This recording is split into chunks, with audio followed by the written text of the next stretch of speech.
Alors nous, on ne voulait pas se limiter aux élus. Il y a, parmi les personnes qu'on a enquêtées, des personnes qui ont été élues lors des dernières élections de 2012, mais aussi des candidats qui ont fait des scores plus modestes, parfois seulement de quelques pourcents, malheureusement pour eux. Et donc on voulait aller voir un petit peu ces personnes qui passent souvent inaperçues dans le commentaire des élections, qui sont souvent assez mal connues, et qui, d'après nous, représentent quand même quelque chose d'intéressant et un signe de l'émergence d'une participation politique qu'on ne connaissait pas jusque-là dans un certain nombre de quartiers.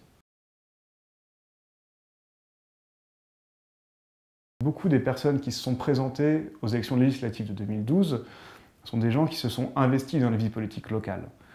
Qu'elles soient dans un parti, dans une association, ou qu'elles soient en candidat libre, sans étiquette et sans soutien d'organisation, sont des personnes qui, la plupart du temps, veulent continuer à s'engager. Nombre d'entre elles ont souhaité participer à nouveau aux élections municipales de 2014.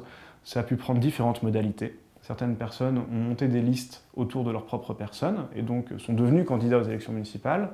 D'autres ont rejoint des listes déjà existantes en négociant des positions éventuellement d'élus dans les conseils communautaires, dans les communautés d'agglomération, dans les conseils municipaux. D'être en position éligible sur ces listes municipales pouvait être quelque chose d'important et une répercussion du score qui avait été réalisé aux élections législatives précédentes. D'autres, au contraire, se sont retirés, ont eu cette expérience lors des élections législatives, mais ne sont pas revenus devant les citoyens. Il y a eu un certain nombre de déceptions, de candidats qui ont vu leur rapport à la démocratie et leur confiance dans le fonctionnement de l'institution démocratique mise à mal par leur vécu et leur rapport avec les dernières législatives.